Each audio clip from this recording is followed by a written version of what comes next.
Long chain short chain use பண்ணி இந்த லீஃபை வந்து நம்ம ஃபில் பண்ண போகிறோம். ஃபஸ்ட்டு ஒரு லாங் செயின் எடுத்துக்கிறோம். அதிலேருந்து ஒரு பக்கத்தில் ஒரு ஷார்ட் செயின் போட்டுக்கிறோம்.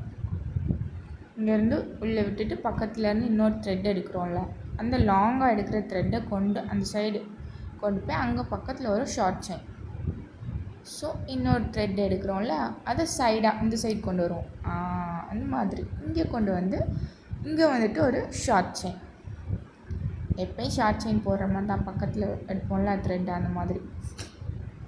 ஸோ சைடாக போடும்போது கொஞ்சம் சிக்கி வரும். ஸோ செல்ஃப் த்ரெட்னாலே கொஞ்சம் டஃப்பு. அதில் வந்துட்டு சைடாக போடணுன்னா இன்னும் கொஞ்சம் டஃப்பாக இருக்கிற மாதிரி இருக்கும். ஆனால் ப்ராக்டிக்ஸ் எடுத்தோன்னா இதை விட ஈஸியான ஸ்டிச் இருக்காது, அந்த மாதிரி ஆயிரும். ஸோ சைடாக நம்ம போட்டுகிட்டே வரணும். Long chain short chain, long chain short chain. So உங்களுக்கு புரிஞ்சிருக்குன்னு நினைக்கிறேன். டைட்டாக இழுத்தோன்னா இந்த மாதிரி வரும். லூஸாக த்ரெட் எப்போயுமே சில்க் த்ரெட் ஆல்ரெடி சொல்லியிருக்கேன்.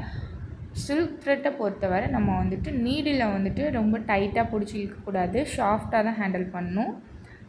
ஸோ அங்கேருந்து லாங் செயின் கொண்டு போய் அங்கே பக்கத்தில் ஒரு ஷார்ட் செயின், அங்கேருந்து ஒரு செயின் எடுக்கிறோம்ல, அதை லாங்காக கொண்டு வந்து இந்த சைடு ஒரு ஷார்ட் செயின், பக்கத்துலேருந்து இன்னொரு த்ரெட் எடுக்கிறோம், அது லாங்காக எடுப்போம், அதை இந்த சைடு கொண்டு போவோம். ஸோ அங்கேருந்து ஒரு த்ரெட் எடுக்கிறோம், அதுக்குள்ளே ஆல்ரெடி எடுத்த த்ரெட்டோடு இன்னொரு த்ரெட் எடுக்கிறோம் இல்லையா, அந்த த்ரெட்டை இந்த த்ரெட்டுக்குள்ளே விட்டு வந்து அதை தான் லாங்காக கொண்டு வருவோம். ஸோ இங்கேருந்து ஒரு த்ரெட் எடுக்கிறோம், பக்கத்தில் இன்னொரு த்ரெட் எடுக்கிறோம்ல, அதான் லாங் செயின். பாருங்கள், இன்னொரு த்ரெட் எடுக்கிறோம், அதை லாங்காக கொண்டு போகிறோம். அங்கே கொண்டு போய் இந்த த்ரெட்டுக்குள்ளே இன்னொரு த்ரெட்டை விட்டுட்டு பக்கத்தில் இன்னொரு த்ரெட் எடுப்போம்ல, அதை தான் லாங்காக கொண்டு வரணும். இன்னொரு த்ரெட் எடுத்து அதை லாங்காக கொண்டு வரணும். ஸோ இந்த மாதிரி தான் நம்ம வந்துட்டு லீஃபை வந்து ஃபில் பண்ணுவோம். ஸோ நீங்கள் வந்துட்டு த்ரெட்டு சில்க் த்ரெட்டை வந்துட்டு அந்த த்ரெட்டு எப்படி இருக்குது, ஸ்ட்ராங்காக இருக்கான்னு பார்த்துட்டு யூஸ் பண்ணுங்கள். ஏன்னா சில த்ரெட்டு வந்துட்டு அதாவது ஸ்ட்ராங்காக இருக்காது, அருந்து வந்துடும். ஸோ அந்த மாதிரி இல்லாமல் நல்லா கையை வச்சு இழுத்து பாருங்கள், நல்லா ஸ்ட்ராங்காக இருந்துச்சுன்னா ஸோ நீங்கள் லீஃப் ஸ்டிச் போட ஸ்டார்ட் பண்ணிடலாம். ஏன்னா இந்த ஸ்டிச்சில் வந்துட்டு நீங்கள் அந்த த்ரெட்டை லாங்காக இழுக்கும் போது அறுந்துடக்கூடாது த்ரெட்டு. அப்போ ஷார்ட்டாக போட்டுட்டு அங்கேருந்து மறுபடியும் இழுப்போம். ஸோ அந்த த்ரெட்டு நல்லா ஸ்ட்ராங்காக இருந்துச்சுன்னா தான் அந்த ஸ்டிச் வந்து நம்ம கரெக்டாக போட முடியும். ரெண்டாவது என்னென்னா, நம்ம சாஃப்டாக வந்து த்ரெட்டை வந்து ஹேண்டில் பண்ணணும். ரொம்ப டைட்டாக த்ரெட்டையும் இந்த கிளாத்தையும் பிடிச்சி இழுத்தோன்னா த்ரெட்டு அறுந்துடும். அப்புறம் வந்துட்டு நம்ம எப்பயும் போல் வந்துட்டு நாட் போட்டுட்டு திரும்ப ஸ்டார்ட் பண்ணுற மாதிரி இருக்கும். ஸோ இந்த மாதிரி டிப்ஸ் வேணும்னா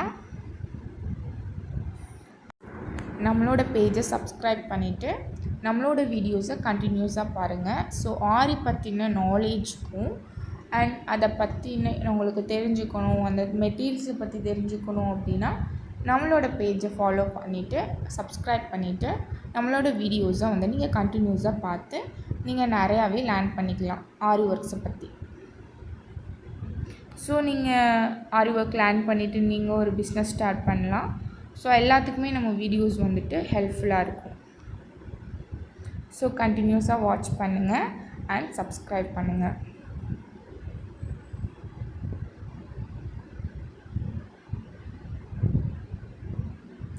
ஸோ இந்த மாதிரி லாங்காக எடுத்துகிட்டு கொண்டு போய் அங்கேருந்து ஒரு ஸ்டிச் போட்டுட்டு பக்கத்தில் இன்னொரு ஸ்டிச் எடுக்கிறது தான் வந்துட்டு நம்ம லாங்காக கொண்டு போவோம். ஸோ எட்ஜு வர அந்த மேலே இருக்கிற அந்த கார்னர் வர நம்ம அந்த ஷார்ட் ஆக்கிக்கிட்டே வரணும். ஸ்டிச்சை கரெக்டாக வந்துட்டு அந்த லைனுக்கு உள்ளே குத்தி வெளியே இருந்து இன்னொரு த்ரெட் எடுக்கிறோம் பாருங்கள், அதை கொண்டு வரணும். லைனுக்குள்ளே குத்துறோம், இன்னொன்று வந்து அவுட் சைடில்.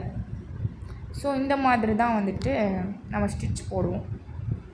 ஸோ கரெக்டாக வாட்ச் பண்ணி வீட்டில் நீங்களும் ட்ரை பண்ணி பாருங்கள். ஸோ நீங்களும் ஆரி ஒர்க் போட்டு ஏர்ன் பண்ண ஸ்டார்ட் பண்ணுங்கள்.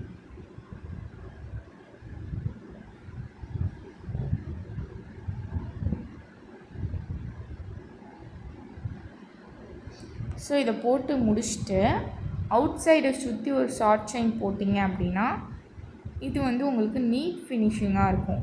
அவுட் சைடில் ஷார்ட் செயின் மட்டும் போட்டு முடிக்காமல் ஒரு பீட் ஒர்க் கொடுத்தீங்கன்னா இன்னுமே பியூட்டிஃபுல்லாக இருக்கும்.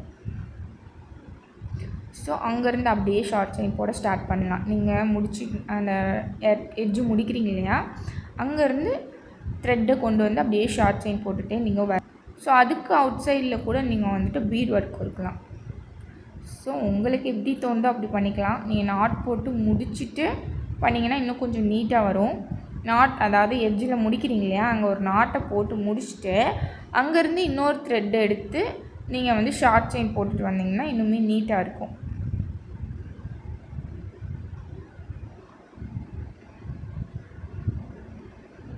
ஸோ ஷார்ட் செயின் போடும்போது கொஞ்சம் சிக்கிற மாதிரி இருக்கும். ஸோ பொறுமையாக நீட்டாக போட்டிங்கன்னா உங்களுக்கு அழகாக வந்துட்டு அந்த லீஃப் வந்துட்டு வரும். ஸோ உங்களோட ப்ளவுஸில் நீங்கள் ஒரு ஃப்ளவராவது லீஃபாவது போடும்போது இந்த ஸ்டிச் யூஸ் பண்ணி போட்டிங்கன்னா உங்களுக்கு ரொம்ப பியூட்டிஃபுல்லாக இருக்கும்.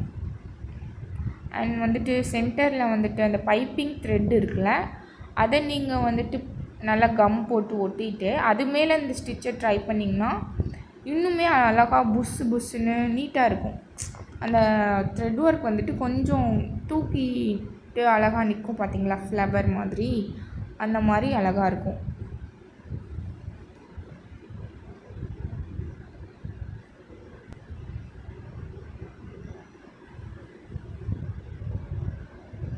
ஸோ அந்த இடத்துல ஒரு எண்ட் நாட் போட்டுக்கோங்க. ஃபஸ்ட்டு ஒரு த்ரெட் லாங்காக எடுத்துக்குவோம். ஸோ அடுத்துல இன்னொரு த்ரெட் வந்துட்டு அந்த பக்கத்தில் இன்னொரு த்ரெட் எடுக்கணும்.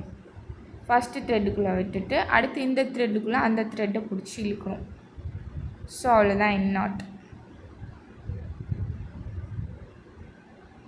எடுக்கிறோமா. அடுத்து இந்த த்ரெட்டுக்குள்ளே அந்த த்ரெட்டை பிடிச்சி இழுக்கணும், அவ்வளோதான்.